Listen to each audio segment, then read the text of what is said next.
మనం అద్భుతమైన భవిష్యత్తు గురించి మాట్లాడుకుంటాం కానీ ఆ భవిష్యత్తును భుజాల మీద మోయాల్సిన మన పిల్లలు అసలు ఆరోగ్యంగా ఉన్నారా? నేటి చిన్నారులు ఆటపాటల్లో కాదు అనారోగ్యపు అంచుల్లో చిక్కుకుంటున్నారా? తాజా అధ్యయనం చెబుతోన్న నిజాలు వింటే ఏ తల్లిదండ్రులైనా వణికిపోవాల్సిందే. దేశవ్యాప్తంగా 112 నగరాల్లో జరిగిన భారీ సర్వేలో విస్తుపోయే విషయాలు బయటపడ్డాయి.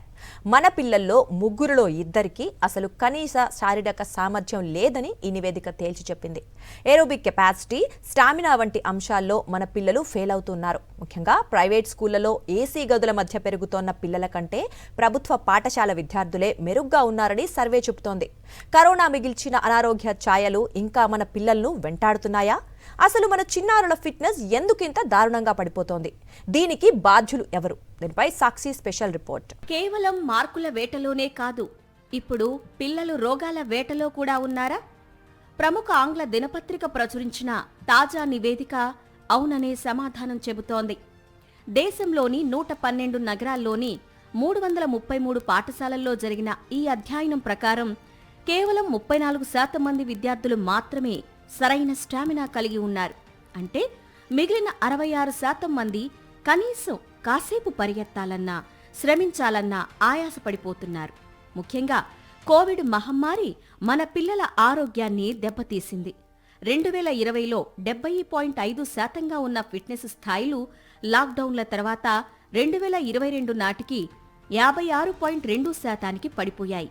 అయితే 2025 నాటికి ఈ పరిస్థితులు మెరుగుపడి 85%కి చేరడం కొంత ఊరట కలిగించే విషయమే అయినా స్టామినా విషయంలో మాత్రం పిల్లలు ఇంకా వెనుకబడే ఉన్నారు. ఈ సర్వేలో వెల్లడైన మరో సంచలన అంశం స్కూల్ డివైడ్. ఖరీదైన ఫీజులు వసూలు చేసే ప్రైవేటు పాఠశాలల పిల్లల కంటే ప్రభుత్వ పాఠశాల విద్యార్థులు శారీరక దృఢత్వంలో ఎంతో మెరుగ్గా ఉన్నారని నివేదిక స్పష్టం చేసింది. దీనికి ప్రధాన కారణం ప్రభుత్వ పాఠశాల పిల్లలు రోజూ చేసే శారీరక శ్రమ మరియు నడక అని నిపుణులు విశ్లేషిస్తున్నారు.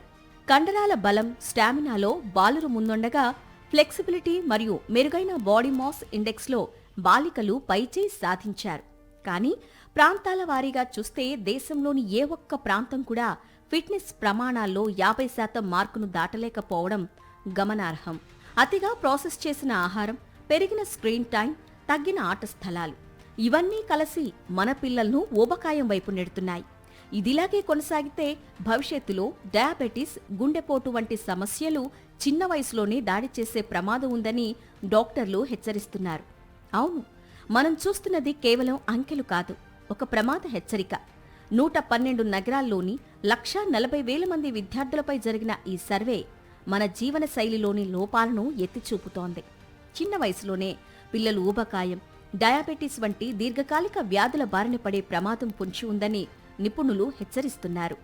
మైదానాల్లో ఆటల కంటే మొబైల్ స్క్రీన్లకే పిల్లలు అతుక్కుపోవటం ఈ పరిస్థితికి ప్రధాన కారణం. ఆ సర్వే ప్రకారం కేవలం 34% మందికి మాత్రమే ప్రాథమిక స్థాయి స్టామినా ఉండడం అత్యంత ప్రమాదకరం.